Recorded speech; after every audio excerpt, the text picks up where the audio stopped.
Hello guys, welcome to my new channel নব পিঙ্কি। তো আমি রেডি হয়ে গেছি। আমরা যাব হচ্ছে পুজো বাড়ি, মানে রক্ষাকালী পুজোর ইনভিটেশন আমাদের মহিলা সমিতির তরফ থেকে আমাদের ইনভিটেশন পেয়েছি।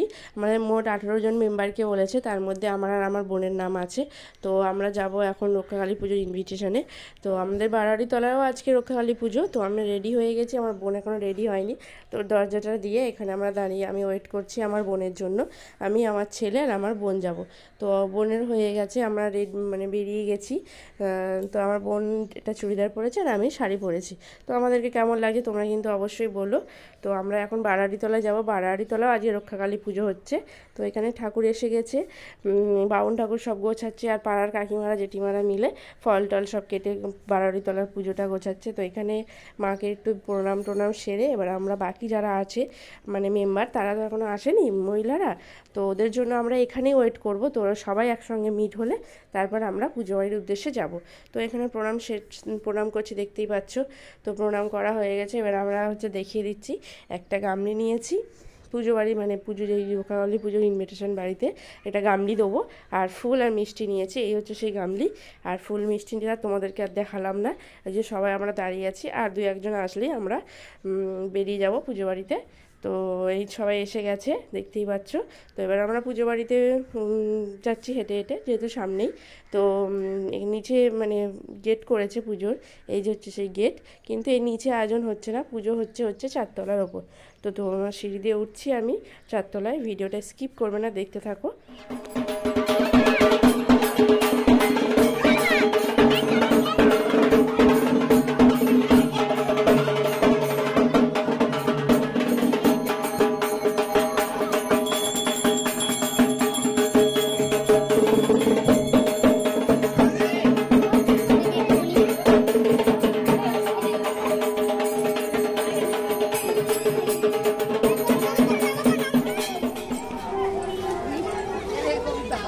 আমাদের পাড়ার ক্লাবেই হচ্ছে খাওয়া দাওয়ার আয়োজন করেছে। তো এখানে আমরা চলে এসেছি ক্লাবে। এখানেই হচ্ছে আসতেই ঠান্ডা ঠান্ডা লস্যি এখানে দিচ্ছে।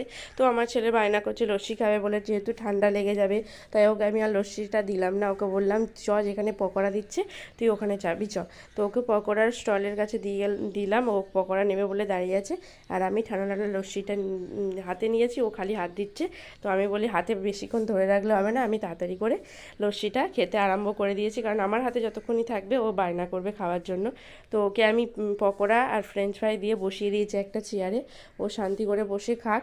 আমিও নিয়ে নিয়েছি পকোড়া ফ্রেঞ্চ ফ্রাই, আমিও খাওয়া আরম্ভ করে দিচ্ছি। সবাই আমার বন্ধুরা খাচ্ছে, দেখতেই পাচ্ছ। তো এই হচ্ছে খাওয়া দাওয়ার আয়োজন করেছে। তো এখানে এখন ভিড় আছে, তাই আমরা বাইরে ওয়েট করছি।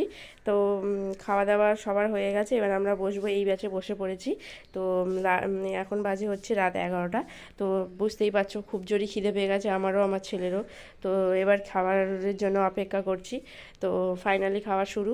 এসে গেছে গরম গরম নানপুরি আর কাবলি ছোলা, রাজমা, চানা টানা, মানে ছোলার ডাল ফাল আরও অনেক রকম কি দিয়ে একটা তরকারি করেছে। তো তরকারিটার সঙ্গে গরম গরম নানপুরিটা খিদের মুখে বেশ ভালোই লেগেছে, যথেষ্ট টেস্টি হয়েছিল। তো আমি আর অপেক্ষা না করে আমি খেতে আরম্ভ করে দিলাম। তো তারপরে আসলো হচ্ছে ধোকার ডালনাটা যথেষ্ট ভালো হয়েছিল। তারপরে আসলো হচ্ছে পুরো মোটা লেয়ারের একদম পনিরের চপটা তো জাস্ট মানে এত টেস্টি হয়েছিল, তোমাদেরকে কি বলবো। তার সাথে ছিল হচ্ছে কাসন্দি আর স্যালাড। তো তোমরা বুঝতে পারছো মানে পনিরের চপের সাথে কাসন্দি স্যালাড করলে কতটা টেস্টি হতে পারে। তো আমি তো মুখে দিয়েই জাস্ট মুখটা নাড়ছি আর বলছি ওয়াও, যথেষ্ট টেস্টি হয়েছে। তো তারপরে আমি ছিল রাইস আলুর দম। তো আমি এই পনিরের চপ এতগুলো খেয়ে নিয়েছি, রাইস আলুর দম খাওয়ার আর আমার পেটে জায়গা নেই।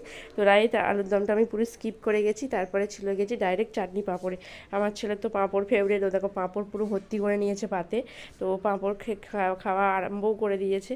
তারপরে চলে এসছে পায়েস। তো পায়েসও আমি নিইনি, আমার খুব একটা মিষ্টি খেতে ভালো লাগে না, আর বলতে গেলে পেটে জায়গাও নেই। তো তারপরে চলে এসছে রসমালাই। তো আজকের মতো ভিডিওটা এইটুকুই। তোমরা আমার পাশে থেকো, আমাকে অনেক অনেক ভালোবাসা দিও। টাটা, বাই বাই, দেখা হচ্ছে।